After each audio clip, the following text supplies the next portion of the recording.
reconciliarse. Los indígenas de Tipis y sus aliados quejan que el Estado recrea el colonialismo, invadiendo de nuevo los territorios indígenas. Con mi colega Nicole Fábrica hemos escrito sobre cómo las élites de tierras bajas también se han subido al tren, acusando a Morales de ser autoritario y violar los derechos de los indígenas y la sociedad civil opositora. Y muchos críticos del modelo extractivista juzgan el gobierno de cínico, hablando por un lado sobre cosmovisión indígena, suma camaña y cambio climático. De ahí se ve, tenían una conferencia alternativa de cambio climático en Bolivia. Y por otro lado, extracción y industrialización. Como ven, la descolonización no es una panacea. Al final de cuentas, no resuelve las grandes tensiones existentes entre pueblos indígenas y Estado. No termina con el sacrificio de los indígenas en el nombre del desarrollo, pero sí ofrece un nuevo punto de partida para luchar. Saca a los pueblos indígenas de la posición de víctimas de violaciones de derechos humanos o indios permitidos y los posiciona como protagonistas demandando autonomía, autodeterminación y reconocimiento. Y da a todos nosotros una visión al exterior del liberalismo y desarrollo extractivista desde donde imaginar alternativas. Pero aún estos horizontes inspiradores no pueden evitar el próximo paso inevitable, el desacuerdo y las luchas políticas sobre cómo llegar ahí. Muchas gracias.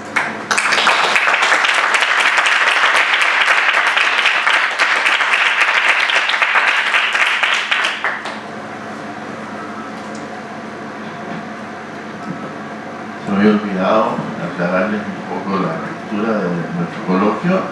Vamos a escuchar a nuestros dos presentadores y después haremos una ronda de preguntas. Así que anoten sus preguntas, no las olviden para tener más información sobre ambas exposiciones. Bueno, dejamos ahora al profesor que hablará de temáticas similares. Contexto distinto. Pero contexto distinto.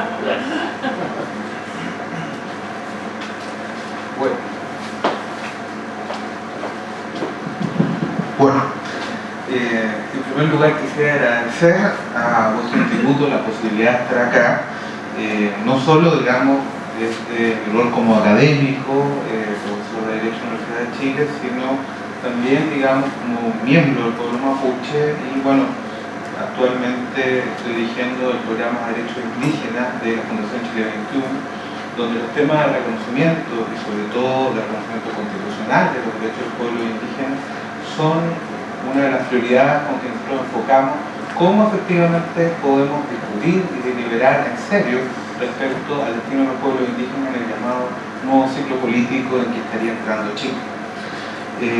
Bueno, en primer lugar, ahí ya al fondo, quería darle la bienvenida a la profesora acá, como miembro del pueblo mapuche, a este país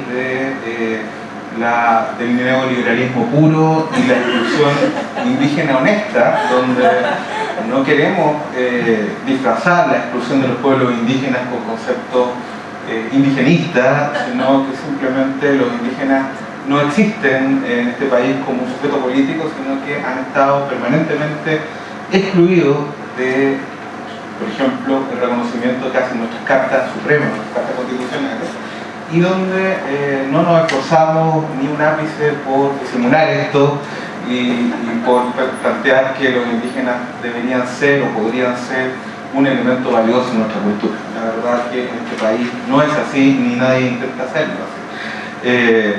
Bueno, aparte de esta introducción irónica, lo que quiero tratar es que el llamado reconocimiento de los derechos, sobre todo el reconocimiento constitucional, en nuestro país ha siempre sido un tema limitado en su concepción, y esto no ha cambiado hasta ahora. Los proyectos y propuestas existentes de este reconocimiento, que sabemos que no existe en nuestra Constitución, siguen siendo presa de una limitación radical en cuanto a su alcance y su proyección. Yo he querido titular esta presentación como reconocimiento constitucional o constitucionalismo indígena en Chile. desde la negación, que es la situación real actual, a los pactos de élite y quizás más allá. ¿Qué quiero decir con esto? En primer lugar, hay que situar la historia de Chile, no quiero abundar, digamos, es una historia conocida, que no tenemos cláusulas, es el único país en la región que no tiene una cláusula de reconocimiento constitucional para los pueblos indígenas aún. Pero esto hay que enmarcarlo para, digamos, ilustrar sobre el contexto en la naturaleza de nuestro orden constitucional. Nuestro orden constitucional se caracteriza por ser un orden que en ninguna de sus manifestaciones, esto es, en ninguna de las cartas supremas que ha constituido nuestra organización política, ha sido un orden que haya nacido de la deliberación del pueblo y por lo tanto de la autodeterminación política del pueblo. Todas nuestras constituciones han sido más o menos pactos de élites impuestos al resto de la población y no ha existido nunca una deliberación constitucional. Entonces, el que no exista un reconocimiento constitucional es parte, o se puede explicar también en esta naturaleza peculiar de la construcción política del Estado chileno. No solo quiero hablar de la Constitución de Pinochet, sino también las constituciones anteriores carecían de el elemento de deliberación y por lo tanto el proceso de autodeterminación, ya sea de la ciudadanía entera, ni mencionar a los pueblos indígenas para la construcción del orden constitucional. Siempre nuestro país fue construido con un pacto de élite y la vanagloria de nuestro sistema político ha sido precisamente la supuesta estabilidad que los pactos de élite habrían dado al orden político chileno, a diferencia de supuestamente de los otros países que habían pasado por procesos más compulsivos de construcción del orden político.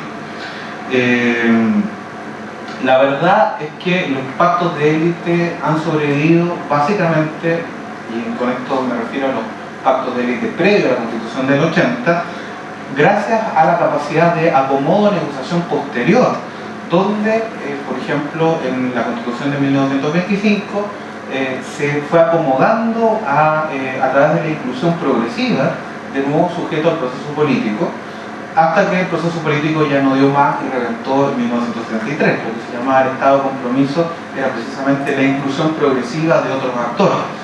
Y también esto incluye a los actores indígenas que se van a ir incorporando en el proceso de reforma agraria y con la creación del Instituto Indígena durante el gobierno de Salvador Allende.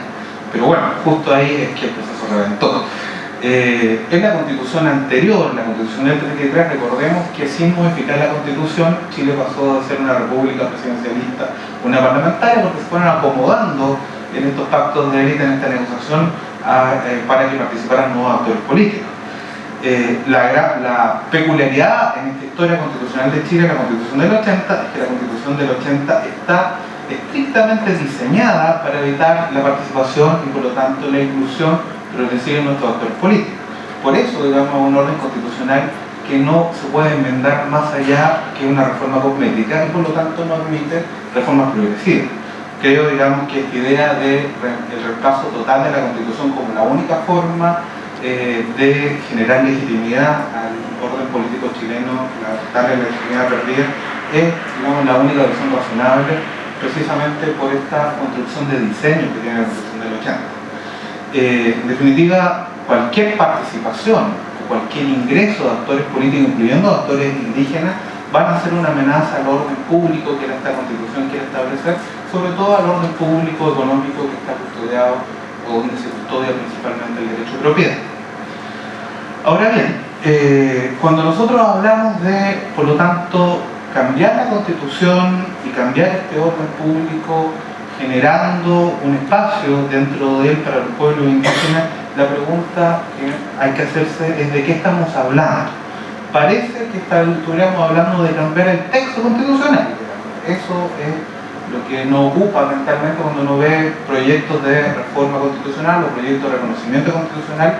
Son proyectos para cambiar el texto constitucional. Y acá quiero, digamos, saludar y felicitar a la profesora precisamente porque expone las limitaciones que los procesos políticos, incluso contextos constitucionales que uno podría considerar muy avanzados, tienen. En definitiva, el texto constitucional nunca es suficiente. Y aquí quiero llamar a una vieja descripción de la teoría constitucional que es la distinción entre la Constitución formal y la Constitución material.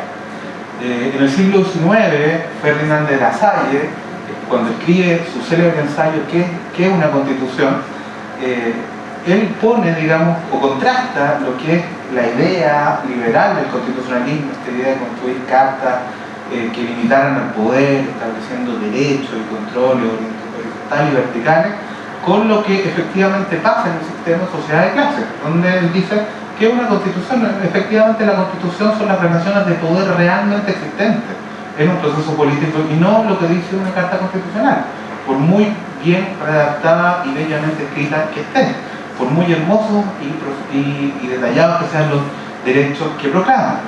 Esta teoría de la constitución material va a ser desarrollada posteriormente por autores como Carl Schmitt o Mortati en Italia, y más bien en clave fascista, para limitar, digamos, la democracia constitucional, pero va a ser recuperada posteriormente dentro de lo que es la misma visión de lo que puede ser una constitución en clave progresista, es decir, una constitución efectivamente empoderadora y no una mera constitución simbólica. La constitución material, además de la constitución formal que tenemos en Chile, pero la constitución material, la constitución real o distribución real, efectiva del poder, consiste en Chile en un colonialismo, en una dominación racial, donde tenemos un contrato asimétrico entre individuos representados por las élites, donde, bueno, en este contrato asimétrico tampoco se han dado el trabajo ni la molestia de hacer una cláusula de reconocimiento del pueblo indígena. Este contrato asimétrico uno lo puede rastrear en una historia constitucional de Chile, que uno puede datar ya desde 1819, donde recordemos que el director supremo O'Higgins, que había crecido entre indígenas que hablaban mapuche, el 4 de marzo de 1819, en consulta con el Senado, emite un bando donde extiende el estatus de ciudadanía a los ciudadanos indígenas, es decir, los que habitaban los territorios que no eran efectivamente controlados, pero que se entendían parte, digamos, del reclamo territorial de soberanía chilena. ¿Qué significa extender el estatus de un ciudadano? Significa básicamente que son miembros de la comunidad política y tienen todos los derechos de un miembro de la comunidad política. El 4 de septiembre de 1866 se dicta la primera ley de erradicación, donde, oh sorpresa, los territorios, dentro de los cuales estaban las propiedades de estos ciudadanos de Chile, porque tenían este estatus de acuerdo a la declaración de Chile, que eran el pueblo mapuche, por ejemplo, en el sur de Chile, van a ser considerados territorio de colonización y se va a considerar que son propiedad estatal. Esto es, propiedades, cosas que pertenecían a ciudadanos, se declaran propiedad del Estado sin ningún procedimiento de expropiación, simplemente por declaración legal, por el efecto mágico de una ley. Es decir, una ley radicalmente inconstitucional de acuerdo a la historia constitucional chilena, solo que ahí nadie dijo nada al respecto. Esto se va a profundizar en 1874, cuando se establezca por una nueva ley de erradicación la posibilidad de enajenar en subasta pública las tierras que supuestamente eran del Estado. Esta va a ser el origen de la política reduccional que va a reducir al pueblo mapuche a, en definitiva, 1.200 hectáreas en esa época, que van a devenir después, a principios de los 90, a 600.000 hectáreas. Bueno, en esta historia constitucional donde supuestamente ciudadanos que tenían todos los derechos del Estatuto Ciudadano van a sufrir la pérdida de sus posesiones, propiedades, sin que nadie haya reclamado por eso, por lo menos nadie de la élite haya reclamado por eso, uno tiene que enmarcarlo precisamente en este proceso de historia constitucional, donde la Constitución es algo que ha sido construido por pactos de élite y donde el reconocimiento indígena puede ser explicado también por la ausencia de liberación, donde no hay un proceso abierto donde los ciudadanos, sean indígenas o no indígenas, aporten o discutan abiertamente una constitución, sino que la constitución y el orden que esta funda se construyen a partir de ciertos acuerdos donde no hay nadie más invitado que no sea el de la gente. Al respecto, hay que decir que los proyectos de reconocimiento constitucional que existen en Chile, que ninguno de ellos ha visto la luz, pero que existen en Chile desde el Acuerdo Nuevo Imperial de 1989 hasta, por ejemplo, los proyectos que están en el informe de la Comisión de Estudios Constitucionales del programa de Bachelet, reciente, digamos, que se publica, bueno, que sale a fines del año pasado y que se publica a principios de este año. Todos ellos comparten esta visión de ser propuestas que no han visto la luz como realización, pero que se mantienen como propuestas de contratos formales que mantienen la simetría entre la visión o el rol del pueblo indígena y el resto de la sociedad chilena. Son propuestas de contratos formales, esto es que consideran que el reconocimiento constitucional es un proceso que se consuma en el establecimiento de una cláusula formal, escrita dentro de la Constitución y que no atiende a la verdadera naturaleza de la Constitución material, que es esta radical asimetría de poder entre las élites y los pueblos indígenas en el proceso político chileno. Entonces, en estas propuestas, digamos, donde incluso uno puede encontrar propuestas tan avanzadas como la que presenta Huenchumilla en 1999, todas estas se caracterizan por ser propuestas que miran a la Constitución formal y que no procuran una distribución de la Constitución, una redistribución del poder a través de la Constitución material. Para ser justos, quizá la de Huenchumilla es la que más atisba esto, planteando en 1999 ya una representación especial para los pueblos indígenas y por lo tanto una mayor repartición o una distribución del poder que favoreciera más al pueblo indígena. Que aquí apunto con esta idea de que son propuestas que se permanecen en el ámbito de la Constitución formal y que no apuntan a la Constitución material.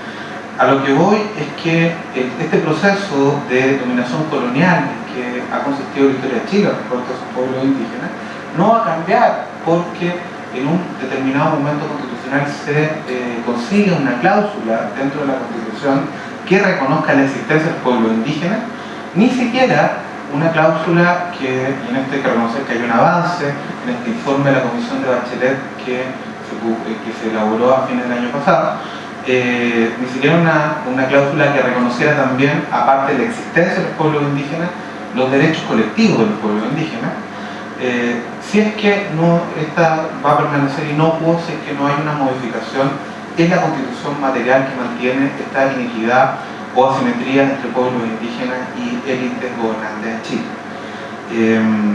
¿Cómo podría avanzarse en este sentido? Básicamente, moviéndonos de estas ideas o proyectos formales de reconocimiento constitucional a lo que Bartolomé Clavero llama el constitucionalismo indígena. ¿En qué consiste esta idea de Clavero? La verdad, quiero aquí un poco tomar a Clavero, que él nos lo desarrolle y darle un contenido desde una visión propia en este contexto. ¿Qué significaría un constitucionalismo indígena? No es el mero acto de reconocer formalmente en una cláusula de la Constitución ciertos derechos, la existencia de los pueblos indígenas, su aporte a la cultura, la idea de que tienen sus propias mentalidades, o su propia historia, que existen todavía, etc., y sus derechos colectivos, sino más bien es la idea de instalar un proceso, el inicio de un proceso de deliberación constitucional en sentido intercultural, donde podamos apreciar que la Constitución no es un orden que se construye en un acto o un contrato formal de una sola vez, sino es un proceso político en el cual siempre los actores tienen que estar dialogando entre sí para incluir cada vez más a actores y evitar la exclusión de otros. El sentido intercultural consiste en que ya no se trataría de una deliberación entre individuos, sino una deliberación entre pueblos. El constitucionalismo indígena es precisamente un reconocimiento constitucional donde se habilita a los pueblos indígenas a participar en esta deliberación como pueblos y donde, por lo tanto, la consagración de derechos en el nivel constitucional o en los niveles legales, en los niveles infraconstitucionales, es algo que se hace con la participación de los pueblos indígenas, con la consulta de los pueblos indígenas y nunca de espaldas a las aspiraciones y a la voz de los propios pueblos. un constitucionalismo indígena es más que un reconocimiento constitucional, es efectivamente el acto o el proceso en el cual los pueblos indígenas se constituyen en actores efectivos de un proceso de liberación constitucional intercultural con el resto de la sociedad. La idea entonces es que un reconocimiento constitucional no se puede agotar en reconocer a los pueblos en la Carta, ni siquiera reconocer sus derechos, sino con la actualización de un protagonismo político de los pueblos indígenas a nivel constitucional y también a nivel legal infraconstitucional. Esto solo podría ser concebido como un proceso escalar y progresivo de democracia plurinacional que esté destinado a generar un orden legítimo para los indígenas, pero también por los indígenas. Esto es, con participación efectiva. Y donde efectivamente los rasgos de la Constitución formal tienen un rol, es decir, tienen que construir elementos jurídicos, pero elementos jurídicos garantizados, no simplemente principios declarativos, sino dotados de instituciones formales que garanticen con eficacia el ejercicio de estos derechos. En primer lugar, mecanismos de participación política o ciudadanía intercultural.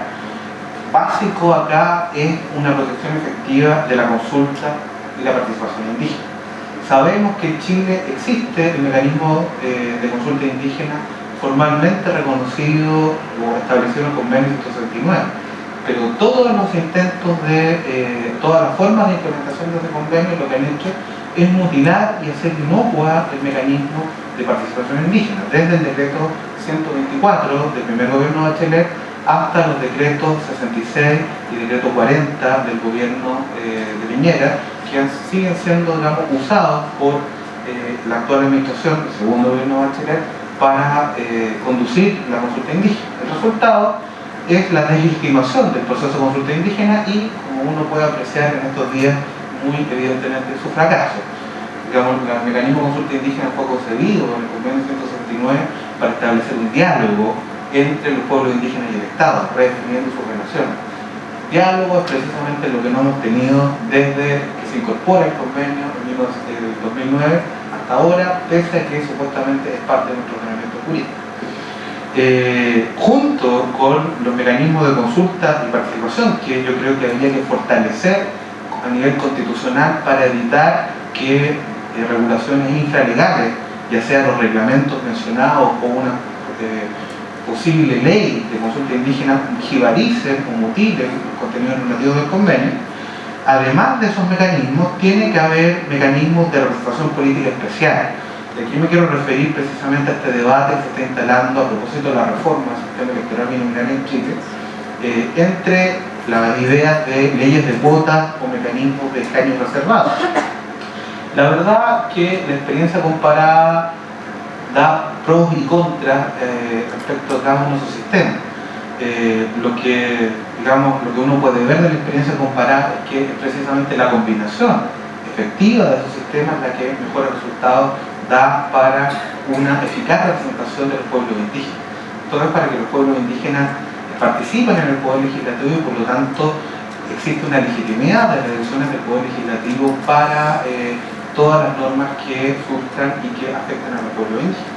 Por ejemplo, en el caso de Nueva Zelanda, que combina leyes de cuotas con escaños reservados, el porcentaje de parlamentarios indígenas es exactamente dentro del Congreso el porcentaje que tiene la población indígena dentro del país, que es el 13%. Entonces, efectivamente no es ni lo uno ni lo otro, sino que la idea es combinar los mecanismos que sean necesarios para obtener la mejor y más exacta participación de los indígenas en las decisiones del poder. Junto con eso, por supuesto, están las propuestas autonómicas, donde tenemos que avanzar a definir concretamente qué es lo que esperamos de la posibilidad de regímenes territoriales autonómicos dentro de Chile. Otro elemento es el Parlamento indígena, esto es, aparte de la representación especial en el Congreso Nacional, que hay un Parlamento indígena que debata y que tenga potestad normativa sobre temas que interesen específicamente a los pueblos indígenas. Además de eso, quiero resaltar, y esto quizá es por deformación profesional, mi interés como abogado, la importancia dentro de estos mecanismos de participación del derecho indígena. esto es el reconocimiento del derecho del pueblo indígena a su propio sistema jurídico y a tener jurisdicciones propias para administrar su justicia. Ya mencioné a Hegel, lo voy a mencionar por segunda vez, quizá no hay elemento más importante en la construcción de la autoconciencia de los pueblos que la realización a través de su propio sistema jurídico. La autoconciencia del pueblo, el mismo Hegel lo dijo, se da en primer lugar a través de su propio derecho. Y si queremos efectivamente generar una nueva ciudadanía, una ciudadanía real para los pueblos indígenas, esto pasa en primer lugar por reconocer los propios sistemas normativos del pueblo indígena y reconocer dentro de los sistemas normativos la capacidad de adjudicación, es decir, los propios pueblos indígenas administran justicia respecto a los problemas que les son propios y de acuerdo con sus propios sistemas de reglas. Junto con estos mecanismos que uno podría llamar de libertad positiva, habría que establecer mecanismos eficaces de protección o libertad negativa, esto es, espacios de no intervención donde el Estado se abstenga de perturbar la propia vida del pueblo indígena. Y en esto hay que destacar la importancia que tiene el reconocimiento de derechos colectivos sobre recursos naturales y sobre los recursos culturales, incluyendo la protección de la propiedad intelectual de los pueblos indígenas. Esto es, que tenemos que asegurar un espacio de no intervención donde ni el Estado ni los particulares, y en esto quiero destacar por particulares las empresas privadas, puedan perturbar el goce de los pueblos indígenas respecto a sus recursos naturales tangibles, pero también respecto de sus recursos intangibles, sus culturas, sus conocimientos tradicionales, los conocimientos vinculados a los recursos genéticos, etc. El que nosotros seamos capaces de reconocer a nivel constitucional y a nivel legal o infraconstitucional esto también es fundamental a la hora de avanzar en la construcción de un reconocimiento. Como le adelantaba la profesora, yo estoy de acuerdo con eso, el momento formal respecto de estos derechos no es suficiente y puede dar lugar a efectivamente hermosos textos constitucionales donde la práctica contradiga muy groseramente la teoría o la ideología a favor del pueblo indígena. Si bien en Chile todavía no tenemos este problema, podríamos tener. El llamado nuevo constitucionalismo latinoamericano que designa todos estos procesos de asambleas constituyentes donde una característica de Latinoamérica, Bolivia, Venezuela, Ecuador, Perú también, es un proceso que uno puede arrastrar hasta la Constitución colombiana a principios de los 90, donde se construyen nuevas constituciones que son bastante pródigas en reconocer catálogos de derechos muy extensos, donde están los derechos indígenas. Una de las características es que estos derechos se han llevado muy poco a la práctica. Quizá con la salvedad de Colombia, donde uno puede ver una práctica más consistente, uno puede ver en el nuevo constitucionalismo latinoamericano esta contradicción entre la teoría y la práctica muy fuerte, sobre todo en el constitucionalismo bolivariano, donde se fortalece muy fuertemente el poder del Ejecutivo y el mismo Ejecutivo que se basa en una ideología muy favorable al pueblo indígena, a sus cosmovisiones, en la práctica restringe los derechos del pueblo indígena cuando esto amenaza su control político efectivo. En esto, digamos, no quiero identificarme con las oposiciones oligárquicas a esos procesos. Esto es algo que el mismo alguien tan izquierdista como el constitucionalista argentino Roberto Gargarella ya ha señalado.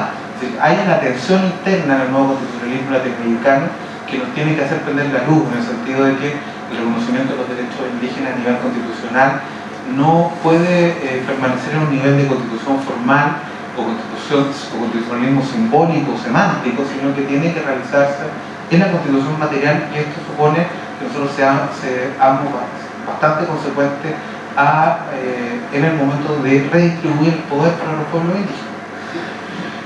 En Chile, como les dije, no hemos avanzado todavía más allá de estas propuestas de reconocimiento a nivel de constitución formal. Las propuestas de la Bachelet abundan, digamos, en este sentido.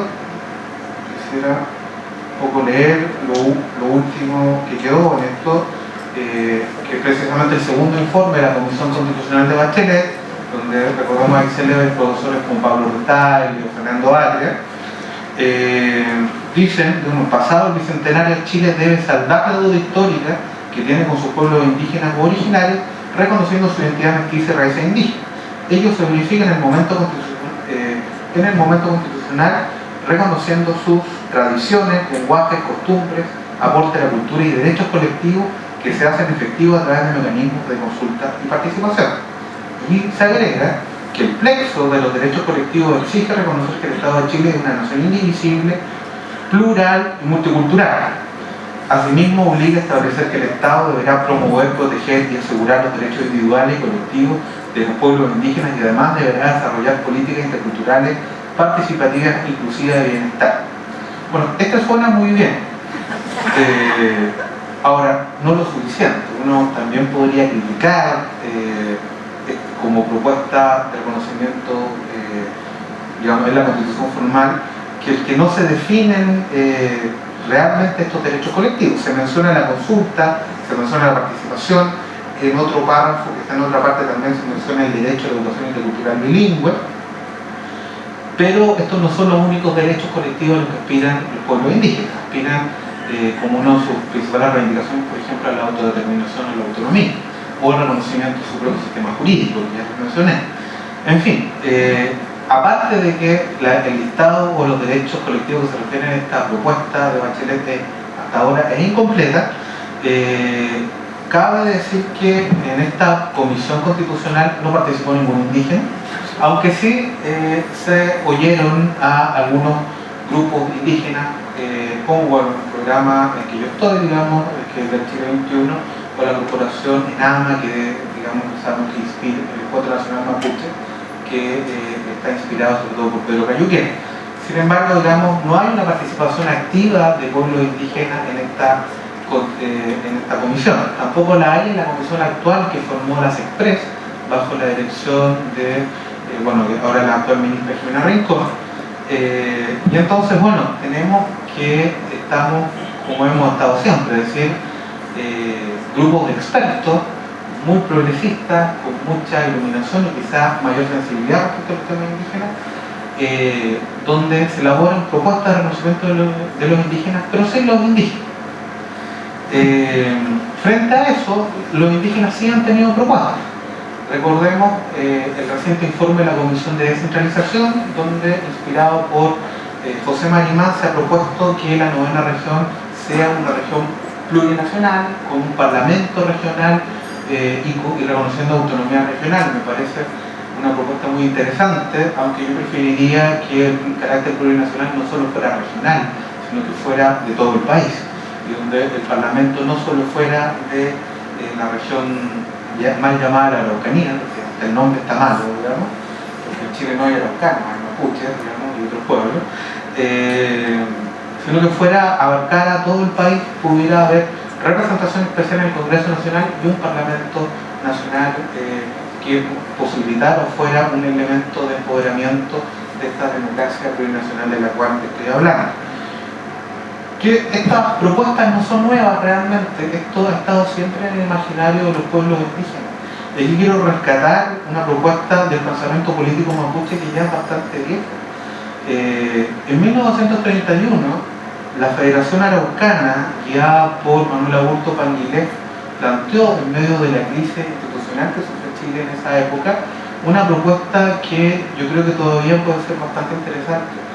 En 1931, la Federación Araucana proclamó la República Indígena.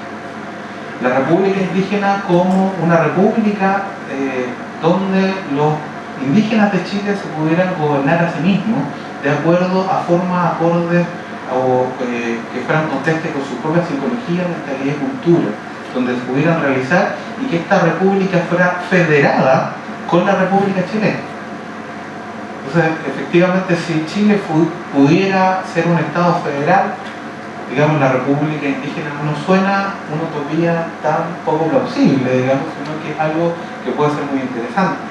Incluso en un contexto de una república no federal es precisamente lo mismo que se está buscando ahora con la idea de las propuestas de región plurinacional o de autonomía territorial. En definitiva, la idea de aportar a una deliberación republicana del Estado de Chile, donde un orden constitucional se construya por la misma ciudadanía, es algo que no es ajeno al pueblo mapuche, sino que siempre ha estado en la mentalidad y en el pensamiento político del pueblo mapuche. La idea no es, en el fondo, separarse de esta república o complotar contra esta república, sino contribuir a la construcción de esta república, pero no por sus élites, sino por la misma ciudadanía. En definitiva, la idea del pueblo mapuche sigue siendo, y yo creo que va a seguir siendo, compartir la república con todos los chilenos, pero no la república desde arriba hacia abajo, sino la república desde el propio ciudadano y pensando en el futuro. Muchas gracias.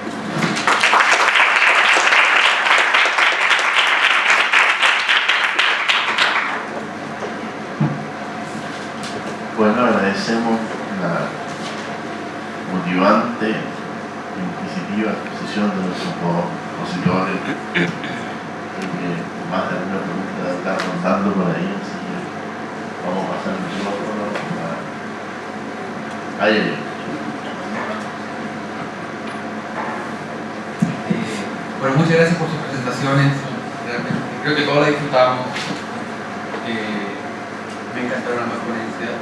Pero hay un par de cosas que quisiera preguntarle a ambos expositores.